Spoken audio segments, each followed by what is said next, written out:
Наразитись ми в'єдно і починаємо нашу передачу «Живий русинський язик». З вами я, Олена Копинець-Берта і отець Дмитрій. Добрий день. Добрий день, дай Боже всім нашим русинам і русинкам. Така красна історія з села Грушево. Є спомин, що через нього йшли посли Івана Грозного і оту мінеральну воду, що пили, назвали грушевий квас. А це може названня бути якраз от того. Названня Грушева, возможно, дуже могло то пройти, хоча лиш то легенда або яка історія і удивлення тих послів, які казали, яка то благодатна земля, що в потоці в них там у русинській землі тече грушевий квас. Однако само Грушево нам цікаво не лише тими послами Петра, скільки унікальну історію православної церкви на Карпатській Русі, де майже із древніх часів святих Кирила і Мефодія учні, яких могли організувати Грушевський монастир православний, а потім той монастир по деяким документам значився як Ставропігія Константинопольського патріарха, хоча історик Петров подає сумненню этому, но ми говоримо о тому, що кожне наше село Русинське на Подкарпаттю, на історично Карпатській Русі має славну історію. І якщо другі народи слідкують за своїми історіями своїх сіл, то ми теж русини. Тепер в інтернеті повно історії русинських сіл. А наш юний іслідователь Михаїл Чеківдя тепер дає майже по кожному селу переписи населення. І указується, що у нас із 14 віка йдуть постійні переписи, де впоминаються русини. А значить, перепис – це документ.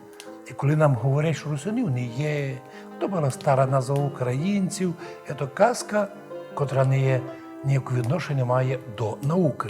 А Грушево – це одно з ключових історичних міст, де ми можемо говорити о древності нашого краю, бо іменно воно було удобне для переходу на другий бік через Тису, і там було близько оті всі міста теперішньої Румунії, Марамороша нашого, де формувалося християнство православне з часів святих Кирила і Мефодія. Важно ще розуміти, що Грушево – це таке, як село, котре всі знають, але в самому селі не так много є желаючих ізучати ту історію добре, хоча в селі, наприклад, є дуже місце любить Русинський музей русинської одежі імені Василя Текза. Ми там були, ми раз і знімали там ролик. Я удивлявся, як тут ті організатори того музею зібрали такі шедеври древнього нашого плаття, як ся русини одягали. І ніхто у Грушеві не сумнівається у русинській історії Грушева і о тому, що православний Грушевський монастир, котрий вначалі був пограбований татарами, а пізніше, уви, був повністю доуничтожений католиками-єзуїтами, і так його знищили, що до 20 віка, донедавна, той монастир не діяв. Лише недавно монастир возобновили, там провели розкопки і обнаружили древні захоронення, а також знайшли череп, пробитий мечом або копієм. Тобто, це з тих часів, коли монастир Грушевський по одним спискам міг мати коло 600 монахів.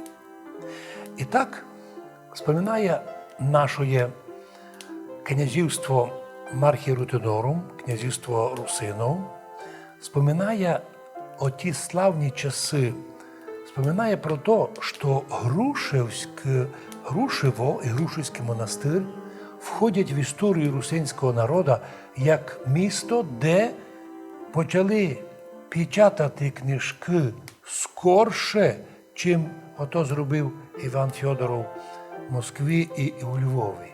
Скорше. Так, краківський книгопечатники могли зробити собі ніяку другу частину, но Грушево і Грушівський монастир для нас історичні міста, де дійсно почалися печатати книги. Правда, наші історики, радянські історики, горе-історики і нинішні горе-історики українські почали подавати сумніву.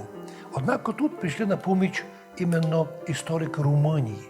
Та вони написали, що іменно у грушівських печатнях було напечатано для румунів, для того часу, Євангеліє, апостол і различні богослужбові книги. А це означає, що іменно іщеєнним актом Грушево становиться для нас древнім культурно-духовним центром, як нека наша русинська отметина. Ож хто, но ніхто би в світі немає ніяких основань сумніватися у славній русинській історії Грушева. Да, нині там неповних 6 тисяч людей, або більше, але у древності там могло бути людей не менше, бо ті береги дуже були вдачні для прожиття, теплі, сонячні, і рядом Тиса, що можна було сідати на плот, і в Європу можна було йти скорше, ніж тепер другими поїздами. Інтересно, що так у документах написано «Язик першодрукарства руський», русинський. Михайло Лучкай у половині 14 століття визнавав існування грушівської друкарні дійсним. Чому? Бо він найбільше міг мати в руках документів. Ето ми тепер, може, втратили, від не секрет, що коли прийшли сюди радянсько-українські визволителі на танках, тонами архівні документи вивозили у Рахівську картонну фабрику і переводили на картон, а остальное палили. Подкреслюємо, тонни архівних русинських документів. Є інформація, що і уже в український час Незалежної України, могли многі тисячі документів щезнути із архівів, а на деякі нині покладена гриф «секретно». Коли мене судили, то ми пішли в архів, нам не давали ті документи.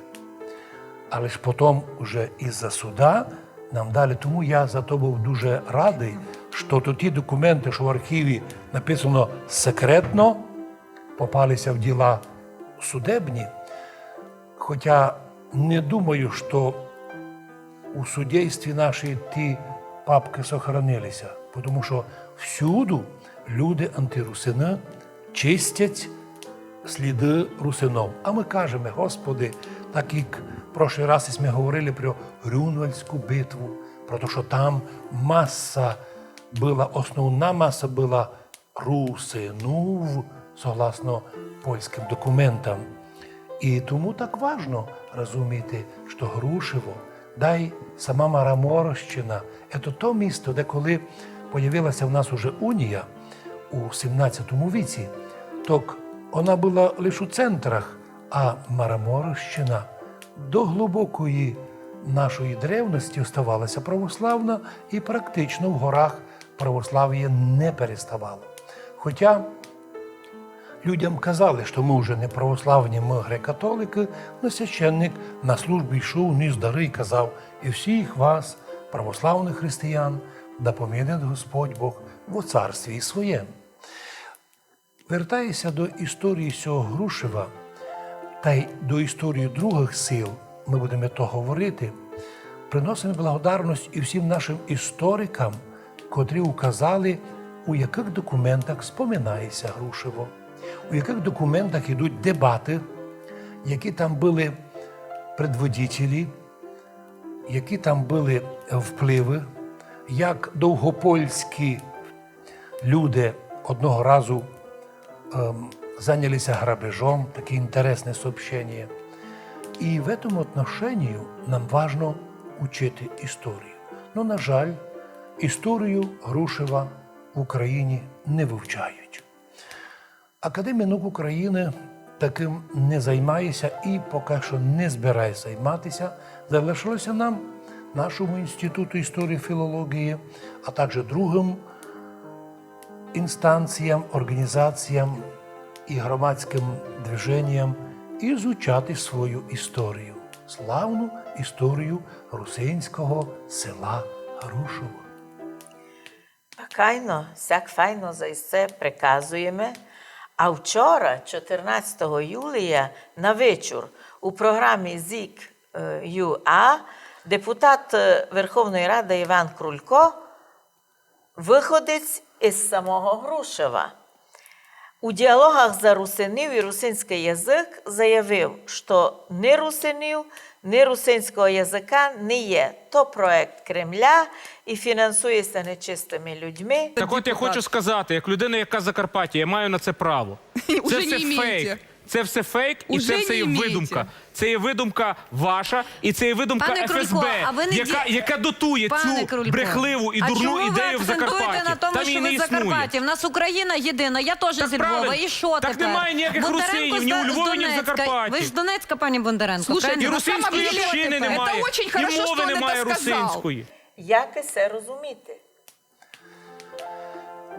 Ми не знаємо всіх подробностей біографії цього чоловіка, який, коли пішовся вчити в Київський університет, більше домів не вернувся, зайнявся, мабуть, бізнесом, політикою. І тому, по-перше, не учив у радянській українській історію свого села.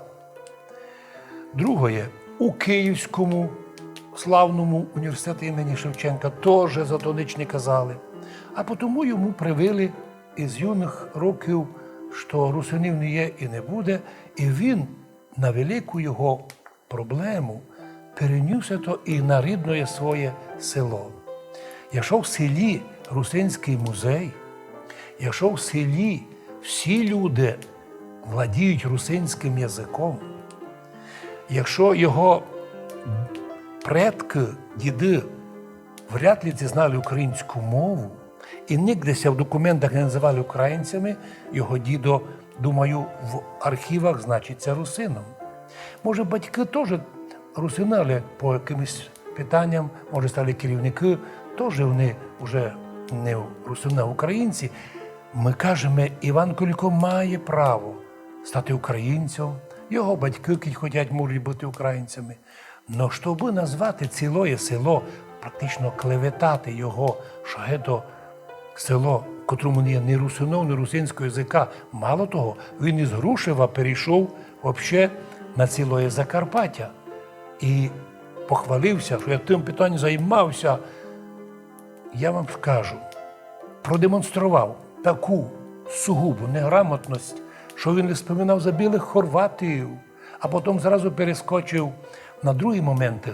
Чоловік не історик, не лінгвіст, судя по його виступленню.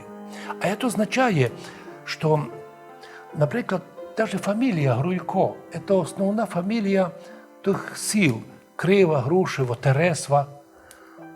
Согласно исследованиям, около 230 сімей. Це корінні русини. Це люди, які не прийшли сюди, а може колись інші другі мали. Но усі вони по всім селам іменуються, самоідентифікуються русинами. І ми проводили переписи в цих селах. Ми общаємося з людьми, з духовенством. В цьому ніхто не сумнівається. Но головне, якщо в німецькому селі говорять люди по-німецьки, а ми кажемо, ні, це ескімоси, то такого історика відправляють вон. І ми би казали, якщо на Закарпатті 800 тисяч русинов, місних людей, які владіють русинським язиком, та, в принципі, навчилися по-русинськи говорити і цигани, і роми, вони владіють по-русинськи, мадяри говорять по-нашому добре, євреї закарпатські говорять добре по-нашому, по-русинськи. Тобто, этот язик має дві інстанції. Перше – язик національної меншини, якщо так говорити по закону, і язик регіональний, тобто язик, котрий в цьому регіоні є язиком міжетнічного спілкування, сказали би, українці. А раз так, то він підпадає, і в законі України був признаний язик про національні меншини, де русинський язик був названий регіональним визнаним. То, що його одмінили, тим була нарушена Конституція. Бо в одному з пунктів Конституції написано, наступний закон не може ущемити, зменшити права попереднього закону. Можеш ти говорити, що то приймали недобрі люди. Конституція порушена. І по великому рахунку, де юре, тот закон для многих людей діє, бо він в тому признано, русинський язик регіональний. Правда, удивительно, русинський язик признали, а народ – ні. Хоча обласна рада у 2007 році на прохання Сойму Подкарпатської Русинов і других організацій визнала, у Закарпатті существує народ русинов або народ національний, яких русинська. Ми не хочемо давати якусь оцінку Іванові Крулькові. Він у Києві, він мусить там і грати так, як вони кажуть.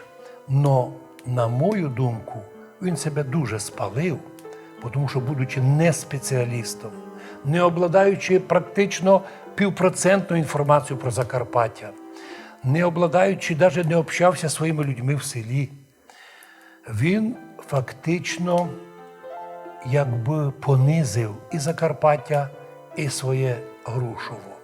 У нього буде можливість виправитися і публічно по телебаченню сказати «простіть простака, котрий, уви, подумав, що депутат Верховної Ради так вшитки інформації з'їв». Неправда.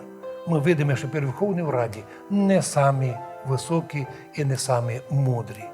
Ми лише просимо Бога, щоб Господь наших русинів держав в історичній пам'яті, бо ми маємо добру історичну пам'ять, компактне проживання, общий язик, обща культура і більшість з нас люди православні. Думаю, що Іван Крулько, якщо ще не змінив свою релігію на угоду теперішнім ПЦУ або Унію, все одно теж православний.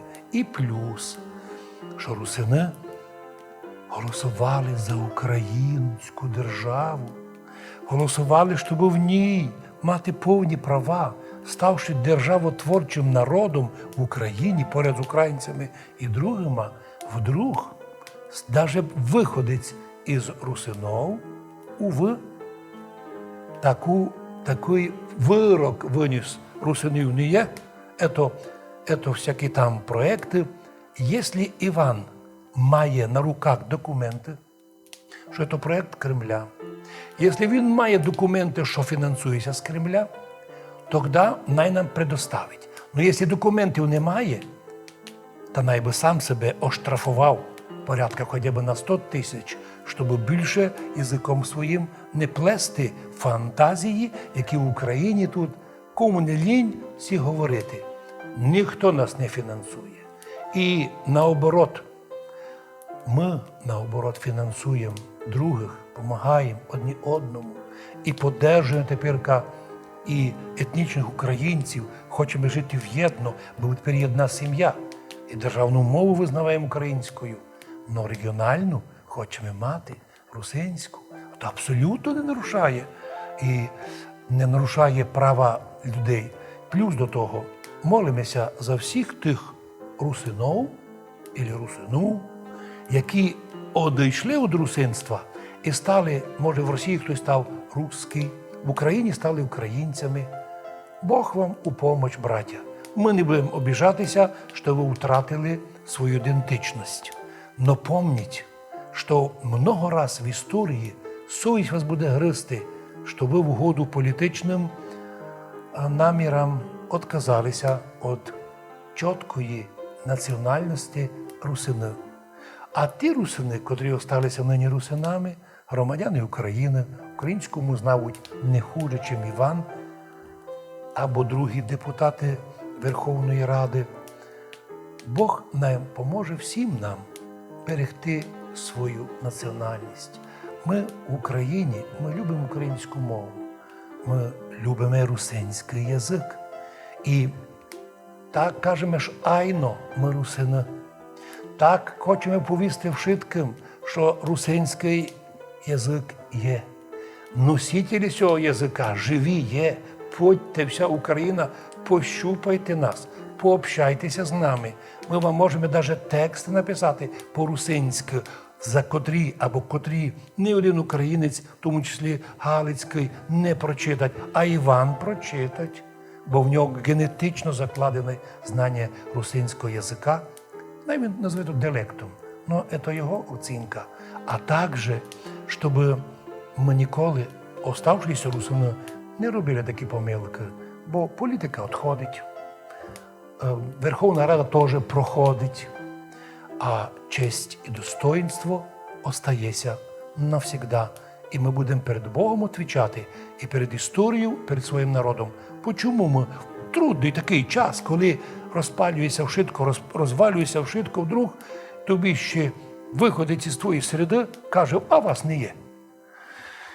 Ні, Іван, уважаємий, русини є, ми вас уважаємо, ми дуже оцінили, я ту передачу бачив, що ви проти ігрового бізнесу, ви покритикували той закон про землю. Тобто ви не такий ж глупий чоловік, аби тут і сте зробили прокол, серйозний. Пожалуйста, не робіть його в будущому. Воно вам ніч плюса не додало, а от сотні мінусів нанесло. Най Бог благословить Івана Крулько і всю нашу Верховну Раду, що приймає закони, що не закон, то проти людей, що утягочає наше життя. В цьому ми там поробити. А також молимося за владу, за воїнство, молимося за єдинство держави, молимося тих лікарів, чесних лікарів, які тепер б'ються із коронавірусом. Молимося і за тих людей, за котрих недавно казав Руді, тот адвокат із Америки, Рудольф по-нашому, і він там в Америці Руді по-нашому Руді, що в Україні була проблема із 5,3 мільярда гривень, це доларів, котрі десь неправильно розділені. Ну, це питання друге. Ми сьогодні кажемо, Господи, благослови жителів нашого Грушева, Грушівський монастир, там рядом в них є жіночий монастир, а також ту Михайлівську церкву, усіх жителів Мараморша і жителів всіх Карпатської Руси, і всіх тих, котрі помнять, що вони представники славного, древнього, слав'яно-руського, русинського народу. За цим стається пожелати, аби наші русини добре знали й тямили свою історію, аби не клеветали за свій народ. На цьому стається пожелати, аби наші русини добре знали й тямили свою історію і аби не клеветали на свій народ. На цьому завершаємо програму «Живий русинський язик». Будьте здорові! З Богом святим, наші дорогі русини і русинки, в тому числі і русини і русинки, і славного села Грушево. З Богом святим!